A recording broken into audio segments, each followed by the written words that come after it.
Mlezi analipwa na mwajiri wake, lakini yeye hulisha mtoto wake mwenyewe tu. Kwa kuwa mtoto wa mwajiri ni bubu, mlezi hufanya mambo bila aibu wala dhamiri yoyote. Baba aliamini mtoto wake alikuwa anatunzwa vizuri, lakini mlezi alichukua nyumba kwa ubinafsi.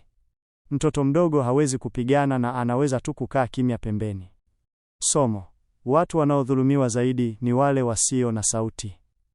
Kwa sababu mtoto alikuwa bubu, mlezi alimnyanyasa bila hofu wala aibu yoyote. Hii inatukumbusha kulinda zaidi watu wasioweza kujitetea, watoto, wazee na walemavu. Wanaohitaji ulinzi wetu zaidi ndio wanaopewa makini kidogo zaidi na jamii. Jioni inakuja. Baba mchovu anarudi nyumbani baada ya kazi. Alitaka kumsaidia mwanawe kufanya mazoezi ya kuzungumza, lakini tabia ya ajabu ya mtoto ilimchanganya. Mtoto ambaye kawaida ni mpole alikasirika na kunyakua maandazi akala kwa haraka haraka. Hali ya ajabu ya mwanawe iliijaza moyo wa baba na mashaka mara moja. Mtoto hakula chakula cha mchana, na mlezi akimhudumia, jinsi gani anaweza kuwa na njaa kiasi hicho? Alishuku kwamba mlezi alimpuuza mtoto wake. Somo: sikiliza mwili na tabia ya mtoto wako inazungumza ukweli. Mtoto huyu alikuwa bubu, lakini tabia yake ya ajabu, kunyakua chakula kwa njaa kali, ilionyesha wazi kwamba alikuwa akiteseka. Watoto wadogo huwasiliana kupitia mwili na hisia zao.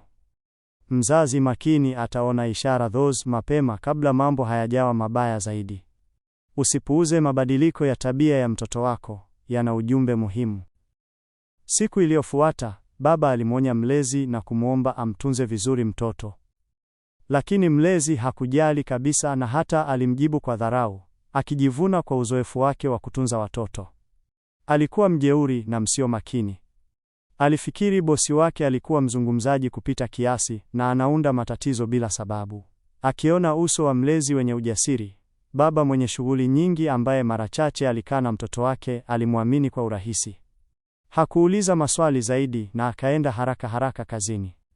Somo: usimwamini mtu kipofu, angalia kwa makini daima. Baba alimwamini mlezi kwa sababu tu alionekana na ujasiri na uzoefu. Lakini ujasiri si uthibitisho wa tabia njema. Daima fuatilia hali ya mtoto wako, hata ukimwamini mlezi kiasi gani. Ishara za onyo zilikuwepo, lakini baba alizipuuza. Jiulize daima, je, mtoto wangu yuko salama kweli kweli? Somo: baba, usiwe mbali sana na mtoto wako. Baba alikuwa mtu mzuri, lakini shughuli za kazi zilimfanya akose muda wa kumjua mtoto wake vizuri. Usiacha kazi ikuibe uhusiano wako na familia yako. Mtoto wako anahitaji wewe, sio fedha yako tu. Uwepo wako nyumbani una thamani kubwa kuliko pesa yoyote unayoleta. Muda mfupi baadaye, kabla ya kupika chakula cha asubuhi, mlezi alipokea mwaliko kutoka kwa marafiki zake wa kucheza karata. Alikuwa mraibu wa kamari na michezo ya karata. Bila kusita, alikubali mara moja. Baada ya kukata simu, alimwona mtoto kama mzigo na alijua hawezi kucheza karata naye karibu. Akimtazama mtoto bubu, alifikiri wazo baya sana. Ili kumzuia asizunguke, alipuuza mapambano yake, akachukua kamba nzito na kumfunga kwa nguvu kwenye kiti. Baada ya hapo, alifunga milango na madirisha yote na akakimbia nje kucheza mahjong. Somo: ulafi na uraibu husababisha madhara makubwa kwa wengine. Mlezi aliacha mtoto peke yake akiwa amefungwa kwa sababu ya uraibu wake wa kamari. Tabia mbaya za kibinafsi hazikudhuru yeye tu, zilihatarisha maisha ya mtoto asiye na hatia. Uraibu wowote, kamari, pombe au kingine chochote, unaweza kukufanya upoteze uamuzi sahihi na kudhuru watu wanaokuzunguka bila wewe kujua. Somo: kazi ya kulinda mtoto ni jukumu takatifu, si mzigo. Mlezi alimwona mtoto kama mzigo, badala ya mtu anayehitaji huduma na upendo. Yeyote anayechagua kutunza mtoto wa mtu mwingine, lazima aelewe uzito wa jukumu hilo. Mtoto si kitu, ni binadamu mwenye hisia, maumivu na mahitaji. Maisha ya mtoto yako mikononi mwake. Chagua mtu wa kuaminiwa kweli kweli. Haikuchukua muda mrefu kabla ya baba kumaliza kazi. Alikuwa njiani kurudi nyumbani bila kujua kwamba mwanawe mdogo alikuwa katika hatari kubwa. Mtoto alijaribu kwa nguvu zake zote kujifungua, lakini alikuwa dhaifu sana. Alishindwa kutoroka na badala yake aliangusha kiti chini.